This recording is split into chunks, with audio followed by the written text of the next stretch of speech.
दोस्तों, सन 57 के गदर के बाद से ही अंग्रेजों को लगने लगा था कि अब हिंदुस्तान पर राज करने के दिन गिने चुने रह गए हैं। फिर भी उन्हें यहाँ से जाने में 90 साल लग गए और आखिरकार 1947 में हमारा देश आज़ाद हो गया। अंग्रेजों ने भारत को आज़ाद ज़रूर किया, लेकिन जाते जाते भारतवासियों को गृह युद्ध में धकेलकर और अधिक खून बहाया और देश 2 टुकड़ों में बंट गया। लेकिन दोस्तों, भारत सनातन है और इसकी हस्ती न कभी मिटी और न कभी मिटेगी।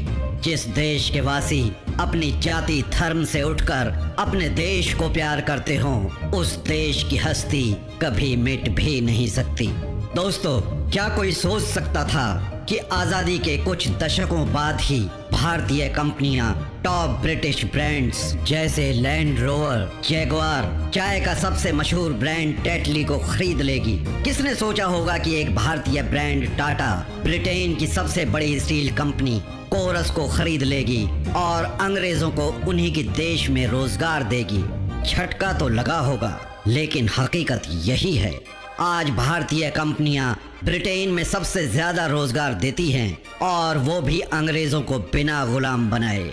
अगर आज इंग्लैंड में भारतीय कंपनियां अंग्रेजों को नौकरी से निकाल दें तो वहां बेरोजगारी की वजह से गृह युद्ध की स्थिति पैदा हो जाएगी। वैसे भी इस वर्ष यानी 2019 में भारत ब्रिटेन से बड़ी इकोनॉमी बनकर 5वें स्थान पर आ जाएगा। आज तक पश्चिमी देशों और अन्य विकसित देशों ने भारत की कुछ ऐसी छवि पेश कर भारत का मजाक उड़ाया है, लेकिन उनसे कह दो कि भारत ने अब अपने यौवन काल में प्रवेश कर लिया है और अब इस युवा देश को आगे बढ़ने से दुनिया की कोई ताकत रोक नहीं सकती। ये खूबसूरत है, ताकतवर है और इसका अगला उद्देश्य सुपर पावर का दर्जा हासिल कर विश्व गुरु बनने का है। भारत ने ये सब आज़ादी के कुछ दशकों बाद ही कर दिखाया है और ये भी दिखा दिया कि वो क्या करने के काबिल हैं। और ये सब कुछ एक पूर्ण निष्पक्ष व्यापारिक वातावरण में किया गया है, न कि उपनिवेशवाद, लूटपाट और कत्लेआम से, जैसा कि अंग्रेजों द्वारा किया गया था। भारत कभी किसी से बदला लेने या खुद को बड़ा साबित करने के उद्देश्य से काम नहीं करता। वो वही करता है जिसमें उसे महारत हासिल है और नई नई चीजें सीखकर उसका अनुसरण करता है। वो सिर्फ योग, आयुर्वेद, आईटी, अध्यात्म आदि का ही गुरु नहीं, बल्कि व्यवसाय में भी गुरु है। आज भारतीय इकोनॉमी रफ्तार पकड़ चुकी है, लेकिन याद रहे ये तो अभी शुरुआत भर है। टॉप गियर में जाना तो अभी बाकी है। भारत की युवा शक्ति और संसाधनों के भंडार में अभी बहुत शक्ति और क्षमता बाकी है, जिसका इस्तेमाल आने वाले वक्त में किया जाएगा। दोस्तों, आइए अब जानते हैं भारत के प्रमुख उद्योगों के बारे में। IT sector, information technology industry Bharat के लिए विश्व का सबसे बड़ा डेस्टिनेशन सोर्स है। ये बाजार लगभग 130 अरब अमेरिकी डॉलर का है और इसमें भारत की 67% की हिस्सेदारी है।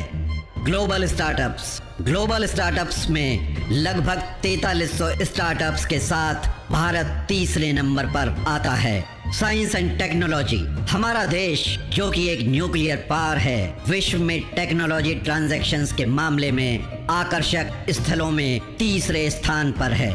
Indian Space Research Organisation ISRO अपनी खुद की नेविगेशन प्रणाली विकसित कर चुकी है। भारतीय क्षेत्रीय नेविगेशन सैटेलाइट सिस्टम को लॉन्च कर चुकी है। इसका तात्पर्य ये है कि पश्चिम में जिसे हम जीपीएस कहते हैं, भारत के पास अब इसका अपना संस्करण मौजूद है। इस क्षेत्र में भारत दूसरे देशों जैसे यूके, जर्मनी, सिंगापुर, फ्रांस आदि के सैटेलाइट लॉन्च कर उनकी मदद कर रहा है। इसरो चंद्रमा और यहाँ तक कि मंगल ग्रह तक भी अंतरिक्ष अभियान सफलतापूर्वक पूरे कर चुका है।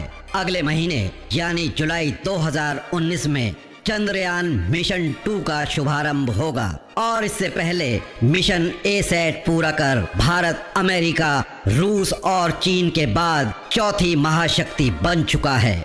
आने वाले वक्त में शीघ्र ही भारत का अपना स्पेस स्टेशन भी होगा। फार्मास्यूटिकल्स सेक्टर क्वांटिटी के तौर पर देखें तो भारत फार्मास्यूटिकल्स मार्केट में विश्व में तीसरे स्थान पर है। भारत जेनेरिक मेडिसिन्स का विश्व में सबसे बड़ा उत्पादन करने वाला देश है। James and jewellery, Bharat James and jewellery के क्षेत्र में विश्व के सबसे बड़े एक्सपोर्टर्स में से एक है।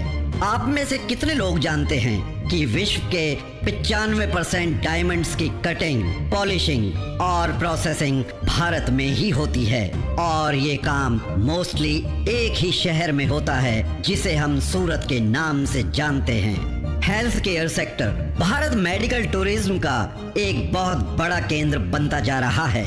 आधुनिक चिकित्सा हो और चाहे आयुर्वेदिक चिकित्सा हो, चाहे नेचुरोपैथी हो और चाहे अध्यात्म द्वारा चिकित्सा हो, भारत इन सब के लिए ही विश्व में आकर्षण का केंद्र बनता जा रहा है। भारत की आधुनिक चिकित्सा उच्च कोटि की है। यहाँ के डॉक्टर्स और हॉस्पिटल्स बेमिसाल होने के साथ साथ सस्ते भी हैं। भारत में सर्जरी की लागत अमेरिका या वेस्टर्न यूरोप में आने वाली लागत के 10वें हिस्से से भी कम है। रियल एस्टेट सेक्टर, भारत विश्व के नवीनतम शहरों का निर्माण कर रहा है जिन्हें स्मार्ट सिटीज नाम दिया गया है। ये 100 स्मार्ट सिटीज के निर्माण की एक अत्यंत विशाल योजना है। आंध्रा में अमरावती सिटी, छत्तीसगढ़ में रायपुर स्मार्ट सिटी, महाराष्ट्र में नवी मुंबई, गुजरात में धोलेरा और गिफ्ट सिटी, केरला में कोची स्मार्ट सिटी और अन्य जगहों पर कार्य तेजी से चल रहा है। भारत के नेशनल कैपिटल रीजन में ही 50 लाख से अधिक घरों का निर्माण हो रहा है। भारत में आज भी 69% लोग गांवों में रहते हैं जो तेजी से शहरों का रुख कर रहे हैं। ऐसे में बहुत से शहरों और घरों की आवश्यकता होगी। इसलिए भविष्य के प्रवासन को देखते हुए भारत खुद को तैयार कर रहा है। गांवों से शहरों की ओर का पलायन, और वो भी इस पैमाने पर, मानव इतिहास में शायद ही पहले किसी ने देखा होगा। इंफ्रास्ट्रक्चर सेक्टर, भारत अपने इंफ्रास्ट्रक्चर का विकास एक विशाल पैमाने पर कर रहा है।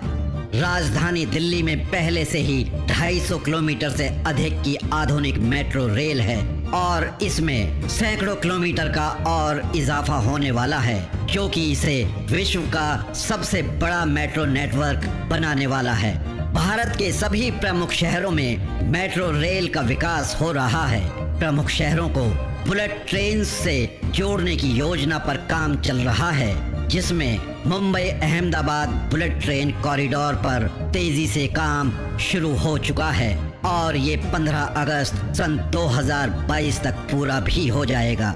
इसके अलावा भारतमाला, सागरमाला, दिल्ली मुंबई इंडस्ट्रियल कॉरिडोर आदि मेगा प्रोजेक्ट्स पर भी तेजी से काम चल रहा है, जिनके पूरा होते ही भारत की जीडीपी में 2% तक की वृद्धि होने की संभावना है। ऑटोमोबाइल सेक्टर, दुनिया के सभी दिग्गज ऑटोमोबाइल ब्रांड्स या तो भारत में मैन्युफैक्चरिंग कर रहे हैं या लाइन में लगे हुए हैं। कहना गलत ना होगा कि भारत के अपने ऑटोमोबाइल ब्रांड्स भी इन अंतर्राष्ट्रीय ब्रांड्स से ज्यादा पीछे नहीं हैं। जैगुआर और लैंड रोवर प्रीमियम ब्रांड से लेकर सबसे सस्ती कार टाटा नैनो तक भारत में सभी कुछ है। एग्रीकल्चर सेक्टर, दोस्तों, भारत मसालों व मसाला उत्पादों का सबसे बड़ा उत्पादक, उपभोक्ता और निर्यातक है। हमारा भारत एक बहुत ही बड़ा स्रोत है स्वादिष्ट आमों का, दालों का और सुप्रसिद्ध बासमती चावलों का, जो अपने स्वाद और खुशबू के लिए विश्व प्रसिद्ध है। आपको ये जानना भी जरूरी है कि भारत के नॉर्थ ईस्टर्न स्टेट्स का कृषि कार्य पारंपरिक जैविक खेती पर आधारित है। आखिर में यही कहूंगा दोस्तों, चाहे आप विश्व में कहीं भी हों, किसी भी देश में हों, आपको पता होना चाहिए कि किसी न किसी रूप में आपका भारत से वास्ता पड़ना ही है। ये अवश्यंभावी है जिसे टाला जाना नामुमकिन है, क्योंकि भारत तेजी से खुद को भविष्य की टॉप 3 इकोनॉमीज के रूप में स्थापित कर रहा है। मेरा विश्व के सभी भाई बहनों से विनम्र निवेदन है कि आप खुद को उभरती हुई तूफानी शक्ति के विषय में शिक्षित करना शुरू कर दें, जिसे लोग भारत के नाम से जानते हैं। दोस्तों, इस वीडियो को यहीं समाप्त करते हैं। मिलते हैं अगले वीडियो में किसी नए टॉपिक के साथ।